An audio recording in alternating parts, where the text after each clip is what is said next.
पितरों का ऋण कभी मत भूलना, उनके चरणों में शीश झुकाना। जिनकी छाया से जीवन पाया, उनका यश हर पल गुनगुनाना। पितरों का ऋण कभी मत भूलना, उनके चरणों में शीश झुकाना।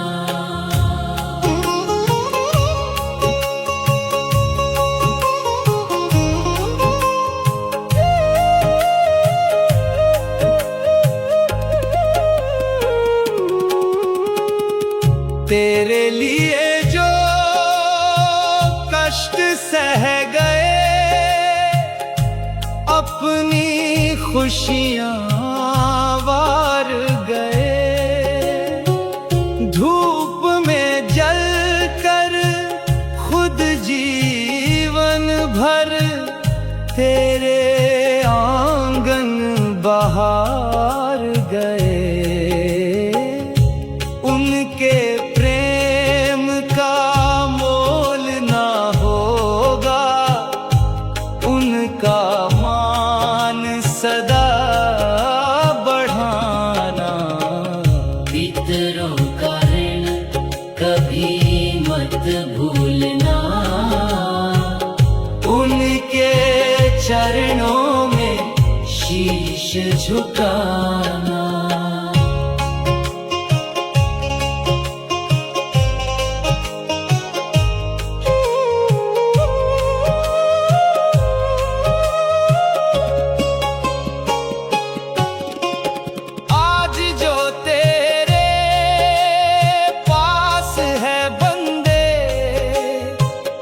उनकी मेहनत का फल है,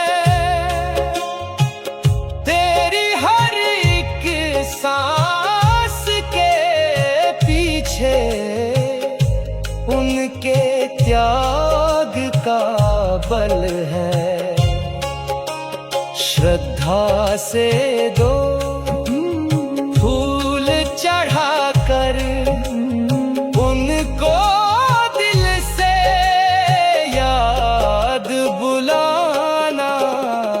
पितरों का ऋण कभी मत भूलना,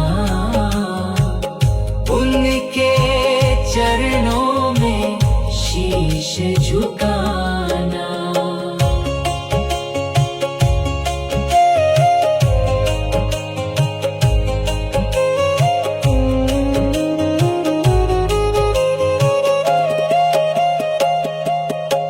धन दौलत और महल अटारी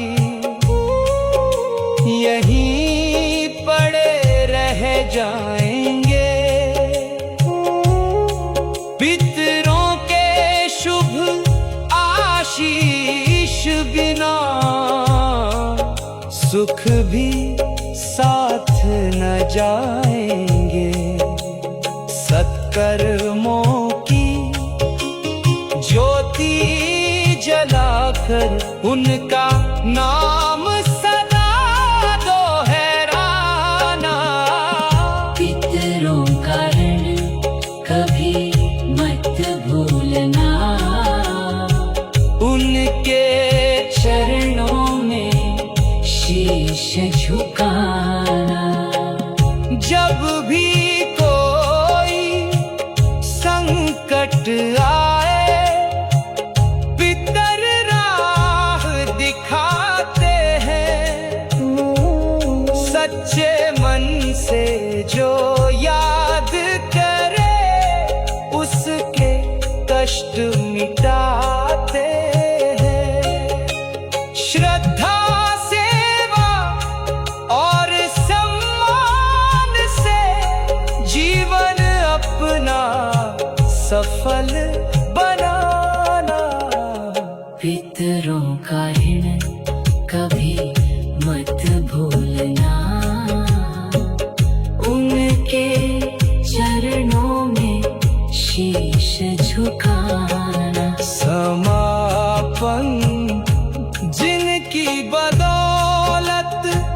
जन्म मिला है, उनको कभी न बिसराना। पितरों का ऋण कभी मत भूलना, उनके चरणों में शीश झुकाना, उनके चरणों में शीश झुकाना। कन्हई, ये 3 ऋण हैं, देव ऋण, ऋषि ऋण और पितृ ऋण। देव ऋण यानी सूर्य, चंद्र, वायु आदि प्रकृति रूपी देवता जो हमें जीने में सहायक होते हैं, उनके प्रति आभार व्यक्त करना। यह देव यज्ञ के द्वारा संपन्न होता है। और ऋषि ऋण यानी उन गुरुओं के प्रति आभार व्यक्त करना जिनके द्वारा हमें शिक्षा, आध्यात्मिक ज्ञान और भौतिक ज्ञान और दृष्टि प्राप्त हुई हो। शास्त्रों के अध्ययन और शास्त्रों के अध्यापन द्वारा ऋषि ऋण से मुक्ति प्राप्त होती है। पितृ ऋण यानी अपने माता पिता और पूर्वजों के प्रति आभार व्यक्त करना। कन्हई, इन 3 ऋणों के अलावा भी कुछ शास्त्रों में मनुष्य ऋण और भूत ऋण का उल्लेख मिलता है। अपने समाज और अतिथि का सत्कार मनुष्य ऋण, और समस्त जीवों, पशु पक्षियों जिनके कारण हमारा अस्तित्व संभव है, उनके प्रति आभार भूत ऋण है। मैं तीनों ऋणों के प्रति अपनी जिम्मेदारियां पूरी करने का वचन देता हूँ आचार्य। साथ ही मैं प्रकृति और पर्यावरण के प्रति भी अपनी जिम्मेदारियों का निर्वाह करूँगा। और तब जाकर आचार्य अपने शिष्य को यज्ञोपवीत पहनाता है।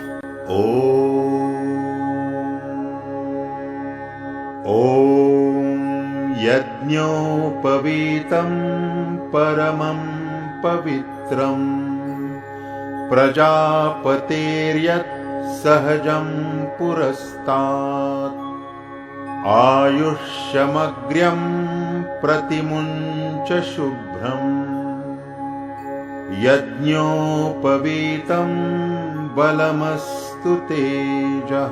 और तब जाकर आचार्य और पिता बटु यानी शिष्य के कान में ब्रह्मोपदेश यानी गायत्री मंत्र कहते हैं। उपनयन संस्कार के साथ ही ब्रह्मचारी पढ़ने के लिए गुरुगृह चला जाता है। शास्त्रों के अनुसार मनुष्य को जीवन में 3 ऋण चुकाने होते हैं, देव ऋण, पितृ ऋण और आचार्य ऋण। देव ऋण भक्ति और पूजा से चुकाया जाता है। सब प्राणियों में भगवान का रूप देखोगे तो सारे प्राणी तुम्हारे लिए पूजनीय हो जाएंगे। यही भगवान की सच्ची पूजा है। इससे देव ऋण चुकाया जाता है। अपना सुख त्याग कर माता पिता की सेवा में समर्पित होने से ही पितृ ऋण चुकाया जाता है। आज तुम्हारा गुरुकुल में रहने का अंतिम दिन है। मुझे जो विद्या तुम्हें देनी थी वो पूर्ण हो गई। आज दीक्षांत समारोह के समय मैं तुम्हें अंतिम उपदेश देता हूं। सा विद्याया विमुच्यते। सच्ची विद्या वही है जो मुक्त कर दे। इसलिए आज से मैं तुम्हें अपने समस्त आदेशों से मुक्त करता हूं। अब जीवन पथ पर बढ़ने का मंत्र होगा आत्मदीपो भव, अर्थात मेरे आदेशों का अंधविश्वास करके पालन करना आवश्यक नहीं। अपनी विद्या, अपने विवेक के सहारे अपना धर्म, अपना कर्तव्य स्वयं निश्चित करो। शास्त्रों के अनुसार मनुष्य को जीवन में 3 ऋण चुकाने होते हैं, देव ऋण, पितृ ऋण और आचार्य ऋण। देव ऋण भक्ति और पूजा से चुकाया जाता है। सब प्राणियों में भगवान का रूप देखोगे तो सारे प्राणी तुम्हारे लिए पूजनीय हो जाएंगे। यही भगवान की सच्ची पूजा है। इससे देव ऋण चुकाया जाता है। अपना सुख त्याग कर माता पिता की सेवा में समर्पित होने से ही पितृ ऋण चुकाया जाता है। अब रही मेरी गुरुदक्षिणा। तुम अपने आचरण से और कर्म से इस संसार में सुख, सुंदरता और प्रसन्नता फैलाओ।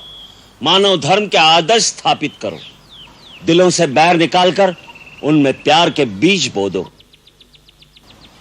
यही वचन तुमसे लेकर मैं तुम्हें आचार्य ऋण से मुक्त करता हूं। मेरा आशीर्वाद सदा तुम्हारे साथ है। मुझे जब भी याद करोगे अपने पास पाओगे।